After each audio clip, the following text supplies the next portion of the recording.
Continuing on in the Amazon KDP series, we're going to chat a bit more about the most popular topic by far. I think you could probably guess that it's how to sell more books over on Amazon KDP. So make sure you stay tuned to today's podcast.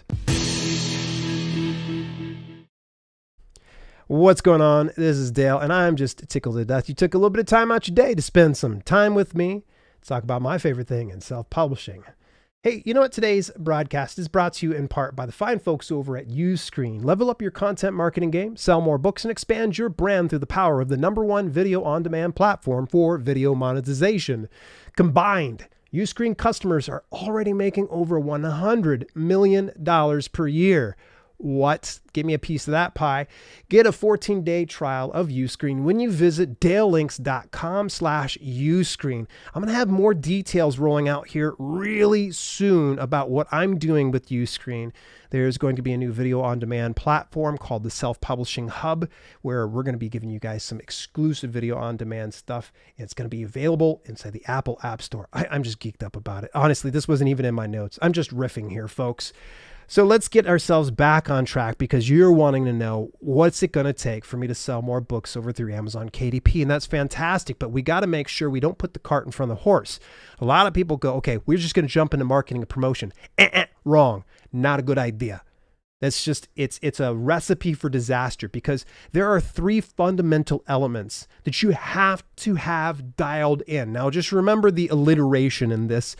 Typically, what I say is KCC, all right? The initials stand for keywords, covers, and copy, all right? First of all, if you want to be discoverable, you got to be saying the right words to draw in your audience, all right? Because I might be having a conversation about pro wrestling with some friends, but chances are very likely if, I don't know, my next door neighbor walks by, he's probably not interested in pro wrestling. He's going to tune it out. But if my wife is walking by, she likes pro wrestling, she's probably going to go, oh, I'm going to come over here and join this conversation. That's why you have to say the right keywords for your book. Now, this could be everything from your 7 back-end keywords to the things that you're using in your description, and in some instances, what you're using inside your title and subtitle or series name choices. Now, just as a reminder, don't double down on keywords that are being utilized in the title, subtitle, or series name. It's redundant. If you've got the 7 keywords already set up in the back end, don't use the title, subtitle, or series name. It's a waste of space. It's literally like you have technically 10 spots as opposed to 7, because you have those 3 extra spots you can utilize for keywords. Should you be spamming them? No. It should be worked in organically. And the thing that you want to focus on with the book description when it comes to keywords is organically weaving in keywords that you use inside your 7 back-end keywords. This helps validate customer search. Now, a lot of people have the mistaken understanding that the book description isn't quote unquote indexed, meaning it's not searchable, but it is 100% searchable. It's based more on a word cloud, more so than a direct avenue like the 7 back-end keywords. And the other thing, again, validates customer search. So you got to make sure those keywords are just locked down. Now, there's other areas we can go ahead and plug the keywords into, like the A+ content through Amazon Author Central, inside bios for each one of the different books. That's great. We're going to save that for a keywords discussion some other day. Book covers, look, if your cover is hit, if it's ugly, if it's DIY and you are not a professional book designer, chances are very likely it's not going to be very good. I'm sorry. Look, I suck at book covers too, all right? I feel you on so many levels. If you're not selling books, look at your keywords. The next thing is look at your covers. The covers, it's where a lot of indie authors are just dropping the ball. They try to cut the corners on something like that. And folks, you can get a pretty good cover design for you done. And this is not me just chilling for these different companies, but there's Fiverr, Midblart's got some. The Urban Writers have really good ones, Archangel Inc., so on. There's so many great book cover designers. Don't cheap out on this one. Getting a great book cover design will make or break the success of your book. It's just facts here at this point. And then the last part of the KCC is add copy, aka your book description. Again, you've got to get it to where you're selling your book. I saw someone's description the other day, and it reads great if it's inside the book. But you don't want to be just putting your prose or poetry as the thing that's going to sell it for people. People don't know you. People don't trust you. They really don't want to part ways with, first of all, their money, much less their time, if you can't tell them what's in it for them. And by just putting in something and writing it and like, that's good enough. I'm going to let my art speak for itself. Why aren't my books selling? Well, there's a good reason why your book's not selling, because you haven't given a compelling enough reason for them to part ways with their time and their money. Here's the fact here, folks. You can get those 3 elements, all dial it in, but those elements simply aren't enough to drive consistent sales. It's not. Sorry. Sure, some people, there's those outliers that are just lightning in a bottle. But for the vast majority of us, 99% of us, we have to do something beyond just those few elements. Amazon rewards consistent performing products, not just books, products with higher visibility. More sales equals more of Amazon's trust. They need to know that you're not the only one that's bringing people to the party. All right. They're like, hey, I brought this big go. Oh, this is a dead party here. There's only 2 people hanging out and one of them's passed out. Nah, Amazon's like, we're good. We're going to go. I think John Grisham's got like a party going on over here. We'll go hang out with him. It's a fact of the matter here, folks. You have to put this party together. You have to earn Amazon's trust. So that way, when they show up to the party, they've got their gang of people. You got your gang of people, and everybody gets to enjoy your book together, because that's the thing. You sell enough, Amazon has enough data to just go, okay, this type of customer likes your type of book. I'm going to put this book in front of that type of customer. It's how it works. They'll scratch your back if you scratch theirs. So just think about that. Now, all right, we got those fundamentals out the way. Now we've got to just address the elephant in the room, the marketing and promotion end of things. Because folks, and I had somebody argue about what marketing is or isn't. And they say, oh, it's not just visibility. Yes, it is. All right. Until you get your own YouTube channel or your podcast, that's what I say it is. Marketing equals visibility. And it doesn't always have to do with manipulation or underhanded tactics. No. Like, there are a lot of people out there that have made a successful living through this type of stuff, not through schemes or scams or things that are going to try to pry money out of people's hands. So it's all about visibility here, folks. If you're the author that says, I just want to write, and that's so cool. Me too. I got 2 YouTube channels. I got this podcast. I've got bills. I got all these types of things, and it all gets in the way. And I understand, folks, but when you're in this business of self-publishing, you have to wear many hats. You got to get used to it. You need to be working as hard on your writing as you do on your marketing and promotion. If you want to see more book sales, that's really what it comes down to. Now, I've given you a bevy of ideas on this podcast before. I'm going to tap on a few of these ones, the tried and true ones, and maybe toss in a couple extra ones here for when it comes to marketing and promotion. But we're not just limited to this type of concept. You have to start to think to yourself, sit down, put a notepad in front of you, and think to yourself, okay, what is one way for me to become visible? And now, if you have no money, all right, you can be scrappy, you can be resourceful, and you can be resilient. You don't always need to have money. All you need is more creativity. I mean, there has been a number of books over the years that were self-published I can think of that some of them got sold books based on a crazy cover, like in a crazy concept. They've thought about, outside the box thing. What's going to be something that will draw media attention in? So think about that. Sit down, draw out those ideas. Now, if you have a budget and you have a little bit of discretionary expense to invest in those things, sit down, look at how much you have that you can budget per month, consistently per month. If it's only $10, great, fantastic. We'll work with it. We can always save up some money for larger promotions, or we can find smaller promotions and use that $10 every month. Think about what it is your budget's going to be. I'm not saying $10 is going to be it. Maybe it's $100. Maybe it's only $5. Either way, set yourself a bit of a budget, and then you can start looking into some of these premium options. It's going to take some discipline. I'm not going to lie to you. Because saving $5 every month for the next 5 years is going to seem like it's just a futile point. But at least you're having the discipline of doing that, so that way you can reap the rewards later. So the thing that you want to think to yourself, that notepad, how do you make yourself more visible? Write that question down. And what is one thing your book does that no other book does? What's something significant? How can you differentiate yourself from the pack? I mean, I know that you know this, but if you don't, reach out to your readers, reach out to your peers, have them help you decide what that is. I know it's kind of hard to see the forest for the trees, but in this instance, you need to probably get some outside help and some advice from other peers. And which, by the way, I've plugged this numerous times, but I'm going to say it again anyways. Join us on the Discord server, dalelinks.com/Discord.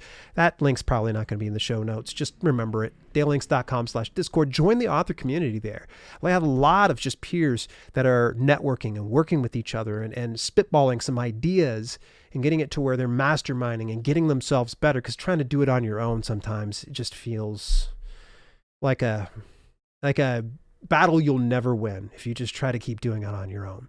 All right, so let's go over to another part that you need to focus on. That's A+ content. Now, A+ content more recently had rolled out to the KDP accounts. It used to only be available to the Amazon sellers, the Amazon vendors, if you will. But now it's available to every single person. You just go into your marketing tab and there's a specific box. This is A+ content, and it gives you a drop down to each one of those regions, and you can put together something called modules. Now, within that A+ content, this is where you're going to want to definitely leverage the text-based modules. Now, images are fine. You guys are doing kick-ass on that one. I'm super proud of some of you. You guys have some just amazing things you've done through Canva, through BookBrush, heck, even probably just off those things. So congrats that you're doing that. But one of the things you're doing is you're leaving a lot of discoverability opportunities on the table. Images are fine, but if the text is part of the image, right, the algorithm won't catch on to that. Had somebody ask me that from the InkersCon conference, had asked me, hey, what's the deal? If I have text in the image, will that count? No, the algorithm's not going to pick that up. All it's going to know is there's an image there. That's it. Maybe whatever the name of that image, it might pick up on that. I don't know if that's indexed necessarily. I wouldn't bank on that. But with A+ content, Amazon advertising actually confirmed this and validated the fact that if you have text-based modules inside your A+ content, this is, by the way, A+ content is essentially like the by the publisher details. It's directly below the description on desktop, and then on mobile, when you look at it, it's directly below the actual content itself. It actually is right before the book description itself, which is pretty stellar and a great opportunity. But you want to make sure you get those text-based modules, get the keywords in there. The keywords you weren't able to use in your 7 backend, you can always go ahead and put that right there.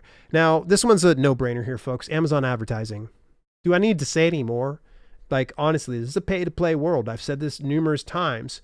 But is it a requirement? No, not by any stretch. I really do believe, and I did an entire series on Book Rescue where we worked with a gentleman that had no budget whatsoever, and we were able to get it to where we could reach quite a few people, and it was just taking time and figuring out how could we market without having to spend money. Now, when it comes to Amazon advertising, do not invest what you cannot afford to lose. All right, it's a gamble. All advertising is. Anytime you put your money up, you're making a gamble. You're betting on yourself and saying, this is going to work. Ideally, if you're going to use Amazon advertising, folks, right? I know what I've said in previous videos and previous podcasts and things like that. But the fact of the matter is, ideally, if you want to see any results, $10 per day for a single ad is what you're going to want to get some results. Now, if you're a newbie, you're brand new to it, don't go into it with $10 per day. All right, just start it out with, like, say, $1, $5 per day, just to learn the ropes. Keep in mind, you're investing in an education, all right? So you're really putting money into these ads. If you see a return, if there's some sales being made from it, fantastic. But all you're wanting to do is kind of data mine. You want to figure out what's working, what's not working.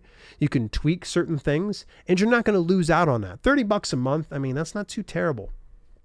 All right, Amazon advertising, I'm sure we can talk about that in an individual podcast, but let's push forward because there are a number of resources, and we need to update these ones when it comes to free and premium book promotion sites.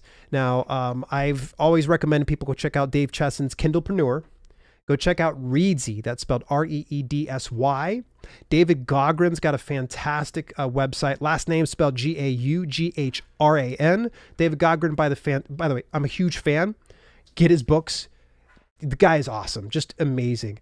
And TCK Publishing is another one, as well as Derek Murphy. I just discovered Derek Murphy had an entire, he has book promotion websites broken down to the different niches. Subscribe to his email newsletter, and he actually gives you access to it. I think it's creativeindy.com. I can't be 100% certain, but look it up over on YouTube. Derek Murphy. Love his stuff. He's like a mad scientist.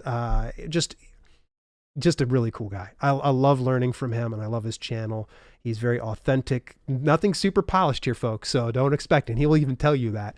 But yeah, go look at those lists. And the first thing you're going to need to do is sift through the pile.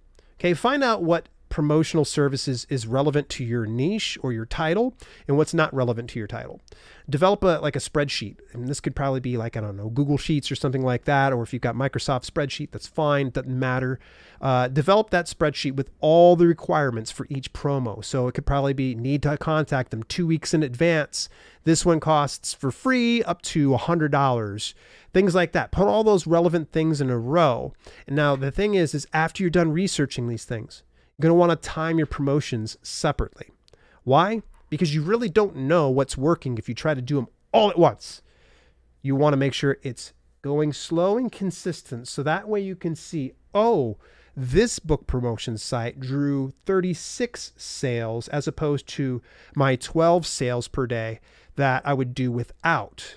Then we can take this specific service and go, 36 for this one, but this one only gave me 5. Whoa, something went wrong on this one here. So we just think about those additional elements, and the way to do that and measure that is do them separately. In fact, Amazon loves consistent sales. They're not big fans of the big bursts, the trending products, if you will, because you could sell 1,000 ebooks in a given day. And great, you're a number one bestseller in some category at that amount. But the thing is, though, it has no sustainability. When they go up that high, Amazon said, that was popular, everybody's done with it. Yes, if you want to be a number one Amazon bestseller and all you have for all the sales coming in on a launch is all you're going to get, then fine, I totally get it. You're like, I want to be an Amazon bestselling author. I'm going to tell you that it doesn't quite carry the weight it once used to, all right? But if that's something you personally want to have and be called a best-selling author because it was on Amazon, that's all you. Now, no, I don't think you should, do something like this, because you should not jump the gun when you're publishing your books. If there is a fair amount of people that want to buy your book, try to spread out that promotion, spread the love. Ignore the Amazon bestseller status. It's really not all it's cracked up to be. Deliberately plan out slow but steady sales. All right, so let's go to a couple other ones we're going to touch on before we finish things up here. Group promos are fantastic, as well as newsletter swaps. Now, group promos consist of getting with other authors inside your niche to do a gigantic promotion. It's typically going to be like a discount deal of some sort, like your book's available for 99 cents or $2.99, or you just want to be part of a group promotion.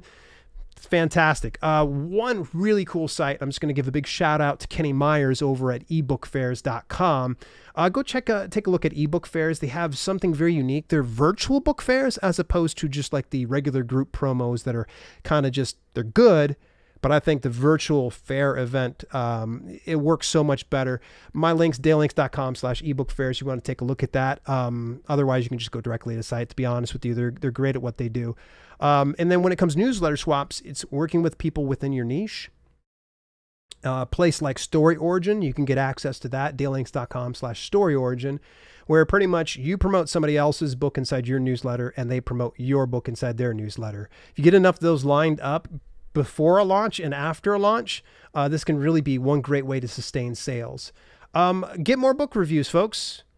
I've talked about getting more book reviews time and time again. Honestly, I feel like that's probably another episode we should probably explore altogether. But places you can ask for reviews. You do a call to action in your book, on your website, in your email automation sequence, through social media. There's no real limits here. Now, share some examples of your reviews, whether the good ones or bad ones. Sometimes when you put bad ones out, you will find that your devoted followers are going to get you back. And if they've been kicking tires and not putting up the review, then they typically get really compelled very fast when they see a 1-star that's like, oh, no, you said that about my favorite author? No. And they're going to go over and put on their own review and kind of balance things out. Another site to kind of look into, a big shout out to Debbie Siebert over at getbooksreviewed.com. This is not an affiliate plug by any stretch. It is one way that you can be able to get reviews. Keep in mind, you're not paying for the reviews on that platform. All right. You are paying for the access to have your books reviewed in that specific platform. So it's 100% above board and according to terms of service with Amazon. All right, so as we start to kind of wrap things up, I want to, of course, give a really quick shout out here to Uscreen. Again, get a 14-day trial of Uscreen when you visit dalelinks.com/Uscreen. Now, final thoughts. When it comes to selling more books, you want to sell more books, become more visible, stay visible, and be consistently visible. Whatever you're putting into your writing, I want you to put the equal parts into marketing if you already have a book out into the market. Hey, next episode's going to be this coming week, Amazon KDP 10 Weird and Misunderstood Rules. We're going to talk about some of those things that I actually read live last week on the broadcast, which, by the way, did you know you can get advanced access to all podcasts when you visit dalelinks.com/YouTube podcast, subscribe to the YouTube podcast, and 1 week before the audio content publishes, you get to get in. There's actually a live broadcast every single week. In the meantime, this has been Dale, and I appreciate you guys spending some time with me. I'll catch you next week. Hey, thanks so much for tuning in. Special shout out to my channel members for both the podcast channel and the main channel. Without your support, some projects we do at Self-Publishing with Dale would be much harder to fund. If you want to contribute to the cause, visit dalelinks.com/memberships for details and get your on-screen shout out at the end of each broadcast. Till later, this has been Self-Publishing with Dale, and I'll see you soon.